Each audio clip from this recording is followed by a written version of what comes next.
Drummers should really try to be the first one there for the session. When we mic drums, we're going to set up a lot of mics. You know, for all the other musicians, it might take 2 or 3 mics. For drummers, it might take 15 or 16. It just takes a lot longer. Generally around 2 hours to get them set up and get good sounds out of your drums. If you're doing a longer project, we're going to spend more time because we're going to try to make sure the sounds are really good. So we might even spend as much as 4 or 5 hours. We'll put a lot of mics up and we'll try to get the best sound from each drum that we can. If you have a lot of drums, it's going to take longer, obviously, to get sounds than it is if you just have a few drums. Also, if your drums are better quality and they already sound good, it's going to take us less time to dial them in. And there's different things you can do to get good drum sounds in the studio that are completely different from what you're going to do live. So if anyone's going to be late for the session, try not to let that be the drummer.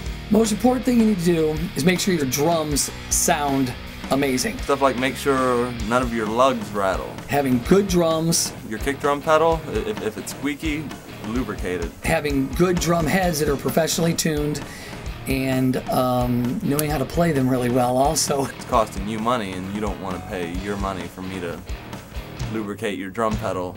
Besides vocals, drums are one of the most crucial things we're going to record. If you got bad drum sounds, the whole thing is going to basically sound bad. If your drums sound like crap, and they have squeaky things, and your cymbals are cracked, please borrow some drums. Borrow a set. When you come into Jupiter to record drums, make sure that you've got new heads on your drums. Please, whatever you do, get new drum heads. Make sure they're good quality ones. If you don't know how to tune your heads really professionally, you either get somebody or take it to a music store such as Drum Headquarters or something, especially the tops, kick and everything, and get it all tweaked out. And you're even going to retune and retweak when you get to the studio. If you don't, they're not going to sound good, and we want them to sound as good as they can. If you got a big project, you're going to spend 100 hours on your CD, you might want to get 2 or 3 snares that we can choose from for different songs. Give us some options and have new heads on all the snares.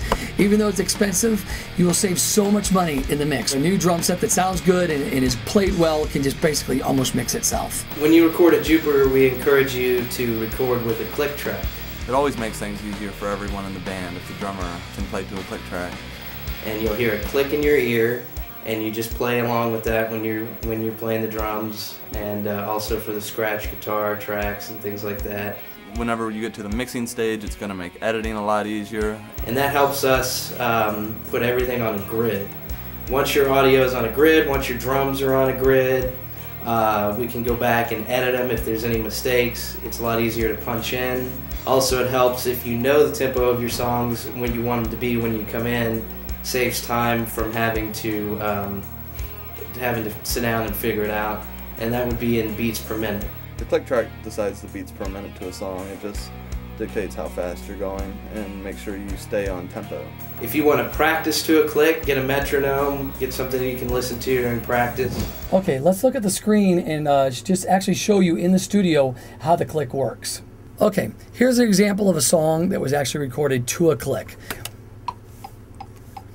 As you can hear, it's kind of annoying, but it's something to keep you on tempo. Okay, so here's the drums we recorded right here. Kick, snare, let me start playing the tracks with the click. Here's our kick track, snare. As these lights go on, those are the tracks that you're hearing. So what it allows us to do, for one thing, is zero in and see if the click. That blue line is supposed to be where he plays. That's where he played. That's close enough. That gives us all sorts of editing options. For instance, we can copy and paste drums.